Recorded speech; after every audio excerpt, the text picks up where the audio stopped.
Bonjour, bonjour, on se retrouve pour une petite explication de la salle des potions donc, que j'ai créée récemment. Si vous voulez voir une vidéo démo, regardez dans mes vidéos. Cette vidéo là c'est uniquement pour l'explication de comment ça marche. Alors je vais pas faire un tutoriel complet parce que ce serait trop long et surtout je pense pas pouvoir refaire le système de tête comme ça.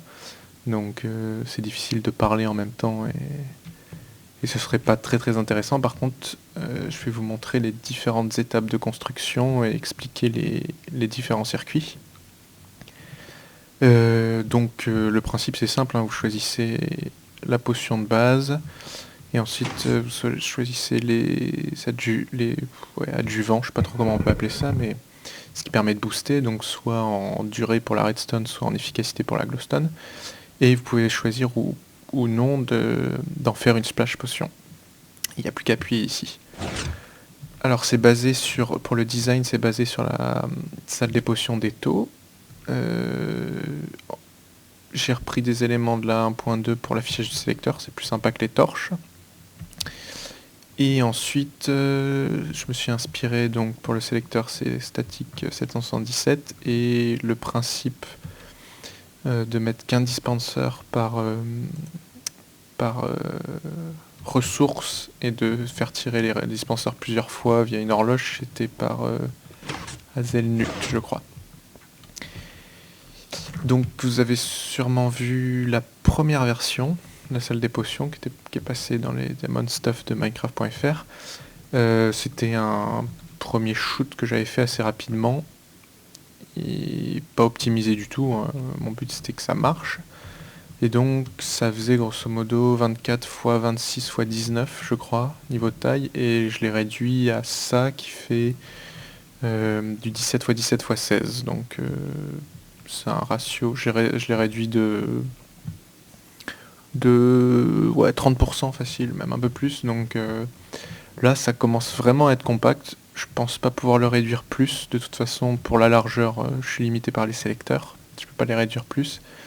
Pour la hauteur, je suis limité par les dispensers, et pareil pour en dessous par le sélecteur, donc, et la profondeur, ouais, pareil, avec ce sélecteur derrière, je suis limité. Donc, et puis surtout, l'optimisation a été assez galère à faire, surtout à cause, j'y reviendrai après, d'un bug lié au dispenser qui est un peu particulier. Donc, le circuit se décompose de cette façon. On a la partie sélecteur, donc qui concerne la laine blanche, verte, bleue et rouge. Ensuite, on a le contrôle des dispensers en bleu clair. Ça, c'est juste le déclenchement des dispensers. Donc c'est là-dessus que j'ai beaucoup galéré, que j'ai dû jouer sur pas mal de choses à cause d'un bug lié au dispenser. La partie orange, c'est l'alimentation des dispensers plus l'horloge qui permet de faire tirer les dispensers que 5 fois. Donc puisque 5 fois, 1, 2, 3, non plus que ça. 10 fois, pardon. Oui, puisqu'on a 10 supports à potions. Ça, c'est juste l'activation du système et le fait que ça clignote. Bon, c'est tout petit. Et ça, oui, j'ai dit une bêtise, la clock c'était uniquement pour faire tirer ça, voilà, c'est le timer de 8 secondes du système pour permettre de faire tourner l'horloge qui va déclencher les dispensers pendant 8 secondes, ce qui va faire tirer 10 fois. Alors on va commencer par la partie sélecteur plus déclenchement dispenser. Les sélecteurs en fait. J'ai un sélecteur ici et un sélecteur pour ces 3 boutons là. Cette partie là, ces 3 boutons, c'est indépendant du reste puisque c'est les ingrédients supplémentaires qu'on veut choisir, donc on a le choix entre standard, redstone ou glowstone. Donc il est indépendant. Ici la poudre à creeper, pareil, c'est complètement indépendant, donc je vais vous montrer après, ça n'utilise pas un sélecteur. Par contre, ces deux parties-là, moi je voulais pouvoir sélectionner qu'une potion à la fois, ce qui est logique. Donc même si c'est deux sélecteurs qui sont d'un côté et de l'autre, ils sont reliés sur la boucle de réinitialisation via un répéteur à bidirectionnel. Donc pareil, regardez si vous voulez en savoir plus sur le sélecteur et le répéteur bidirectionnel, regardez mes autres tutos, mes premiers tutos. Ça sera plus simple. Mais je vais faire juste un petit rappel. Comment ça marche un sélecteur? Vous appuyez sur un bouton. En appuyant sur le bouton qui est situé sur ce bloc-là, ça va alimenter d'une part cette ligne-là, d'autre part une ligne comme ça. Cette ligne-là, c'est la boucle de réinitialisation, c'est-à-dire que ça réinitialise tous les choix. Donc c'est transmis sur tous les choix de sélecteur, et via un répéteur bidirectionnel, c'est retransmis aussi à tous les choix de ce sélecteur-là. Et quand vous appuyez sur le bouton d'un choix, ça alimente donc ça, mais ça alimente aussi la ligne du choix en question, et donc ça va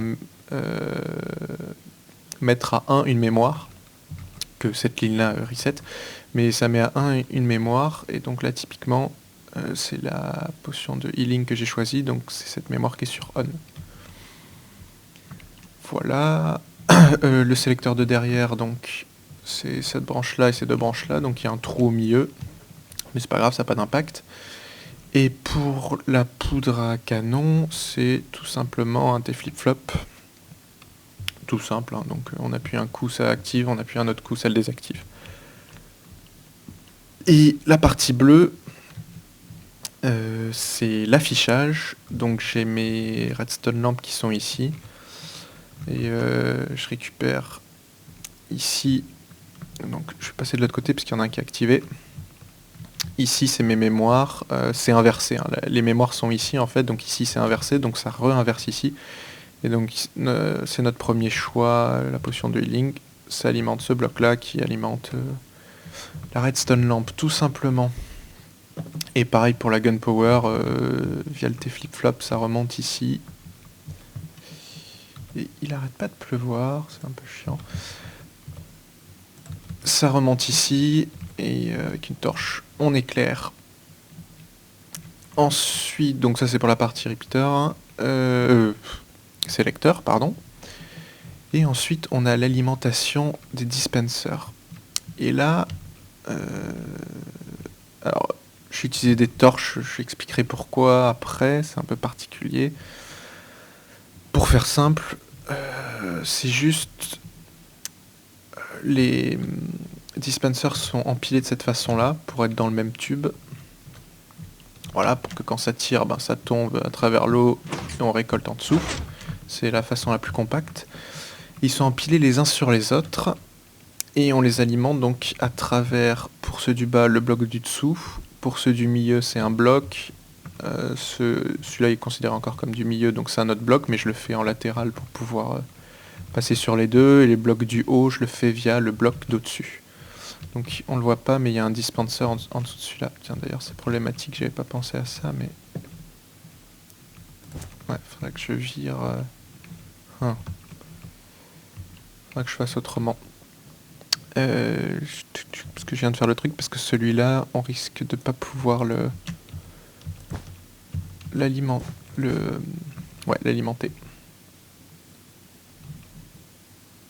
En fait, je pense que je pourrais casser ça, parce que... Voilà, faire quelque chose comme ça, parce qu'il y a très peu de risques. Donc je vais modifier mon design pour quand je mettrai la sauvegarde. Hop, voilà. Il y a très peu de risques en tirant les dispensers. Ça monte en haut pour sortir. De cette façon, en montant ici, vous accédez à celui-là, parce qu'il est accessible que de cette façon. Alors, le problème des dispensers, c'est qu'il se passe des bugs relativement bizarres. Je ne saurais pas expliquer. C'est des comportements... sans logique, à savoir que un dispenser peut être activé même s'il n'est pas alimenté directement. Je vais prendre un exemple typique, parce que autour c'est un peu plus compliqué à expliquer, mais sur cette ligne ici. Donc j'alimente, c'est pour alimenter ce dispenser là, qui est je sais plus quoi, mais je l'alimente via ici, via ce bloc qui est situé à l'arrière du dispenser, logique. Et ben, j'ai mis du fil de redstone. Si jamais je mets des repeaters, ce qui va se passer, c'est que Ça va alimenter ce dispenser, mais ça va aussi déclencher, si je dis pas de bêtises, celui-ci. Voilà, ça va déclencher celui-ci. Pourquoi? J'en sais fichtrement rien.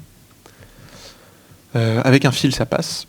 Pareil, au début, en fait, ce dispenser-là, vous voyez qu'ici, je l'ai monté de 1. Ce dispenser-là, je l'avais mis en dessous, à la place du bloc noir. Et ben, quand je le mettais à la place du bloc noir, là, cette partie-là, elle était descendue de 1, donc ici. Et pour une raison complètement inconnue, pareil, ça m'alimentait ce dispenser-là, sans que je le déclenche par ici. Hein. C'est un truc complètement bizarre, je sais vraiment pas à quoi c'est dû. Donc autant pour au-dessus, c'est pas gênant si jamais ça se déclenche, mais là en l'occurrence ça se déclenche plus, je sais pas pourquoi non plus, puisque c'est les bouteilles, de toute façon elles sont utilisées pour chaque potion. Donc c'est pas grave, hein, ce dispenser-là, faut qu'il se déclenche tout le temps. Autant pour en dessous, c'était gênant, c'était la glowstone. Donc à chaque fois, on avait de la glowstone quand cette partie-là était alimentée. Ici, c'est l'arme de gaz. Donc chaque fois qu'on choisissait la potion régénération, oups, un petit lag. Chaque fois qu'on choisissait la potion régénération, et ben, on avait la glowstone avec. C'est pour ça que j'ai dû rehausser le truc de 1. Mais c'est vraiment là-dessus que j'ai perdu le plus de temps parce que j'arrivais pas à comprendre les raisons du problème et j'ai dû tester tout avec toutes les potions, avec tous les trucs 1 à 1 pour m'assurer que tout marchait bien. Normalement là ça marche correctement. Mais c'est ce qui m'a donné le plus de fil à retordre. Donc là-dessus, passons un peu, hein, c'est du bidouillage. J'espère que ça sera corrigé un jour. J'ai mis ça comme ça, mais en fait, hop, elle n'y est plus. Donc, voici pour la partie alimentation. Et donc, en gros, ben, chaque dispenser est contrôlé par un bloc à torche, sauf un peu plus de 2 dispensers. Les dispensers à bouteilles, on n'a pas besoin de les contrôler, donc c'est ces 3-là, même s'il n'y a pas de bouteille ici. Ainsi que le dispenser à Netherwart, ici. Tous les autres sont avec des torches, il n'y a que ceux-là qui ne sont pas avec des torches. Et pourquoi ça? Je vais revenir après, je vais expliquer après ça avec le circuit bleu. Maintenant, on passe à l'alimentation des dispensers. Donc on a d'un côté l'activation du système, la minuterie et l'alimentation. Donc l'activation, ben, c'est tout simple. On récupère le courant qui provient donc, de ce bloc-là. En activant le dispenser. On le récupère ici. C'est transmis là. Là, on a une mémoire. On a une mémoire. Quand on allume ici, ça met la mémoire à 1. Ça déclenche cette boucle qui est composée de 20 repeaters. Donc ça fait 8 secondes. Et cette boucle revient dans la mémoire pour la désactiver tout simplement. Et pendant que ça se déclenche, donc quand ici va allumer, la torche va s'éteindre, celle-ci va s'allumer. Donc cette partie du fil va s'éteindre. Donc cette torche va s'allumer. Et ici, on a une horloge tout simplement. Ouais, cette torche va s'allumer. Donc cette partie-là, là, c'est une horloge qui tourne en boucle. Et donc, comme elle revient sur elle-même ici, ça va s'allumer, s'éteindre, s'allumer, s'éteindre. Et donc c'est ça qui permet de déclencher les dispensers 10 fois. Donc ensuite, on a le courant qui remonte. Et là, en fait, le but, c'est de transmettre le courant à tous les dispensers. Donc, le design est un peu particulier pour des contraintes que je pourrais difficilement expliquer. Ouais, il faudrait vraiment se plonger profondément dans le truc, mais typiquement ici, j'ai 2 lignes au lieu d'en mettre qu'une à cause de la boucle de contrôle qui m'engendrait des interférences au niveau du circuit ici, vous allez voir après, parce que le bleu, j'ai mis de la laine noire ici, mais c'est du bleu, c'est le circuit bleu qui est ici en fait. D'ailleurs, je peux revenir, voilà, vite fait sur le circuit original. Donc ici, j'étais obligé de faire une double ligne parce que j'avais des interférences sur cette partie-là. Cette torche-là, elle est utilisée pour monter en fait, et cette torche-là pour cette partie-là du circuit. Et donc on a une partie qui va faire le tour pour les dispensers du bas. Donc elle passe à travers ici, elle alimente ici, donc ça contrôle cette torche là. Alors comment ça contrôle? Ben, tout simplement, là vous voyez que c'est alimenté. Quand mon système va s'activer, la torche ici va clignoter. Donc un coup ça va s'alimenter ici, un coup ça va être plus alimenté. Donc pareil, ici ça va clignoter. Et en clignotant, et ben, quand ça se désalimente, ce fil de redstone se désalimente, donc la torche s'enclenche. Et comme la torche est reliée au dispenser ici, je ne l'ai pas fait sur ces circuits-là, mais vous le voyez, hop, elle est reliée ici, et ben ça enclenche le dispenser une fois. Donc si on continue sur la boucle orange, elle va être reliée à tous ces alimentations de dispenser qui sont ici, donc ici par en dessous, ici pareil par en dessous, ici par ici. Ici c'est alimenté directement, on n'a plus le truc de contrôle, c'est pour les bouteilles. Puis ça monte, alors ça retransmet ici. Pareil on le voit pas parce qu'ici ça continue mais ça alimente... je sais plus pourquoi celui-là. Attendez, je regarde. Vite fait, ici ça continue ici. C'est voilà pour cette partie, pour ce contrôle de dispenser là. Donc voilà, ça passe un coup dans le circuit bleu, mais ça finira par arriver ici. Pareil en montant au-dessus, pour contrôler ce dispenser là, etc., etc. Ils sont tous contrôlés en fait. Contrôlés. Ils sont tous alimentés de cette façon-là. Et pourquoi on passe par des torches comme ça? C'est le dernier circuit en bleu clair qui est le circuit de contrôle. Comment ça marche? Grosso modo, mon circuit d'alimentation des dispensers, la boucle en orange, elle est reliée à ces torches-là, c'est-à-dire que ici, quand ça va se désalimenter, la torche va s'activer. Mais il faut quand même que j'ai un contrôle parce que je veux sélectionner les dispensers qui envoient des trucs. Typiquement pour une potion de rapidité, je veux que ça envoie que des bouteilles, de la netherwort et du sucre. Donc en activant ici, je remonte là. Bon, c'est une porte E, j'ai pas forcément choisi le bon exemple. Ça éteint cette ligne là. Donc ici, la ligne n'est pas alimentée, donc elle alimente pas ce bloc là. Donc en fait, cette torche ne va être contrôlée que par l'alimentation du système. Donc quand ici ça va clignoter, la torche va clignoter, donc le dispenser va s'activer. Par contre, si on prend un autre dispenser, par exemple celui-ci, qui sont les larmes de Ghast, qu'on n'a pas besoin pour la potion que j'ai sélectionnée, et ben cette torche-là est allumée, c'est le circuit bleu qui remonte, donc cette partie-là sera allumée. Donc même si ici ça clignote, l'alimentation des dispensers, comme ici ça reste allumé, cette torche va rester éteinte. Et donc ça c'est pareil pour tous les blocs d'alimentation dispenser que j'ai un peu partout. Donc le circuit bleu c'est vraiment le circuit de contrôle.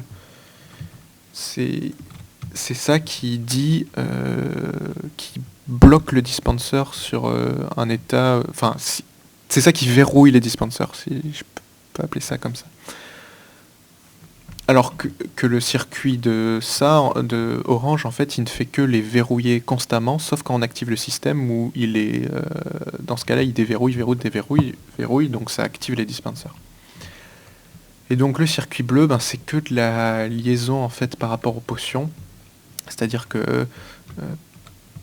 oula, j'ai mon clavier qui me fait des bêtises, voilà c'est bon. Chiant les claviers à pile. Donc si je reprends on va en prendre d'un simple... c'est ici c'est les larmes de Ghast. Les larmes de Ghast, on les utilise uniquement pour les potions de régénération. Donc en gros, ce dispenser-là, qui est contrôlé par cette torche-là, il ne doit être activé que quand on a une potion de régénération. Et donc ce qui se passe, c'est quand on a une potion de régénération, cette torche-là va s'éteindre, donc celle-ci s'allumer, bop bop bop, ça fait ascenseur, et ça va éteindre cette... au final, ça va... Ouais, j'ai pas le sélecteur, hein, c'est pour ça que c'est comme ça. Ça va éteindre cette torche-là, donc cette partie-là va être éteinte, donc le dispenser, il peut être activé. Par contre, pour tous les autres... Je vais me replacer sur le circuit initial, c'est plus simple. Tous les autres dispensers seront alimentés. Typiquement, si j'en prends un au hasard, celui-là, c'est... Ah ouais, non, mais ça, c'est pas un bon exemple, parce que c'est un truc à part. Voilà, les yeux d'araignée, c'est par ici, c'est ce bloc ici, et donc vous voyez qu'il est alimenté. Donc même si derrière, on a notre alimentation, le bloc orange en dessous ici, cette torche qui clignote, celle-là, elle restera éteinte quoi qu'il arrive. Et la seule difficulté, c'est que certains ingrédients, ils sont utilisés dans plusieurs potions. Donc ce qui se passe, si je prends par exemple le plus courant, c'est les yeux d'araignée fermentés qui sont utilisés pour la potion de faiblesse, la potion de lenteur, la potion de... et la potion de dommage. Il n'y a que pour ces trois-là, je crois. Donc ce qu'il faut, c'est que ce dispenser soit tout le temps non activé, sauf quand on sélectionne une de ces potions-là. Et donc pour ça, j'ai fait une porte end en fait. Donc pour toutes celles-là ici, on a une porte end en fait. Hein. Toutes ces torches-là, elles sont reliées entre elles. Et donc quand une des potions sera sélectionnée, une qui utilise donc parmi celle-là, celle-là, celle-là et celle-là, en sachant que celle-là et celle-là c'est les mêmes. Quand une des potions sera sélectionnée, et une des torches sera éteinte, donc la porte end ici. Alors, pareil, je prends pas un bon exemple, c'est l'inverse. C'est une des torches sera allumée et non éteinte. Voilà, quand aucune est sélectionnée, elles sont toutes éteintes, hein, vous voyez. Maintenant, si je m'amuse à sélectionner la harming ici, ça va allumer cette torche-là. Et donc, notre porte E se désactive entre guillemets, puisqu'il y a une entrée qui est à 0, hein, c'est inversé. Donc, ça va éteindre cette torche-là. Donc, ça monte, ça monte, ça monte. Et ici, vous voyez que c'est éteint. Donc, le contrôle des yeux fermentés, c'est ce dispenser-là. Donc, ça passe ici, ici, cette torche-là. Donc, le contrôle est éteint ici. Donc, ça pourra déclencher le dispenser. Donc, voilà en gros le fonctionnement. C'est pas simple à expliquer. Faut juste comprendre le principe de base. Bon, le sélecteur, vous pouvez voir mes tutos, mais le principe de base qui est que pour chaque dispenser, on a un contrôle qui se fait au niveau d'un bloc comme ça avec une torche et qui est contrôlé par deux arrivées généralement. Une arrivée qui est propre à la sélection, donc c'est vraiment le contrôle, et une autre arrivée qui est propre à l'alimentation du dispenser, donc quand on active le système. Donc si vous comprenez ce système-là, après le reste, c'est comprendre l'essentiel, quoi. Donc voilà, de toute façon, j'ai mis la map en téléchargement avec donc les 4 circuits qui sont séparés de façon à mieux les voir. La seule difficulté, ce que j'ai pas vérifié, mais je pense que c'est bon, c'est si jamais vous construisez ça, c'est pour aller refaire le plein des dispensers. Il faut réussir à accéder à cette plateforme-là parce qu'à partir d'ici, vous avez accès à tout. On peut passer ici, ici, ici. Il va y juste avoir une difficulté. Alors, il ne faut pas tomber là-dedans parce que sinon, il va juste avoir une difficulté à un moment que je suis en train de regarder parce que j'ai pas tenu compte. On va peut-être en rajoutant même pas. Ah si, par ici, c'est bon. Voilà, c'est que, comme je l'ai dit tout à l'heure, j'ai dû déplacer un dispenser. C'est celui-ci, il est accessible... non, c'est celui-ci. Il est accessible que par en haut, donc il faut monter sur le toit. Donc pour faire le plein des dispensers, c'est vrai que c'est pas forcément l'idéal, mais en tout cas ils sont tous accessibles. Hein, donc ça c'était l'ancien modèle, c'était beaucoup plus accessible, mais il est bordélique celui-là. Mais c'est faisable. Après, reconstruire ça en survival, moi je le ferai dans ma map, mais sur mon let's play, mais je sais que ça sera pas super évident. Parce que c'est pas un truc qu'on peut refaire de tête. Voilà, et puis si vous avez des questions, n'hésitez pas, hein, dans les commentaires, des questions sur le système, sur quoi que ce soit. Je serais ravi de vous répondre. Et puis voilà, et puis on se retrouve pour un prochain tuto. Sachant que ça c'était pas vraiment un tuto, mais je peux pas me permettre d'en faire un, ce serait trop long à expliquer. Voilà, et puis sur ce, à la prochaine.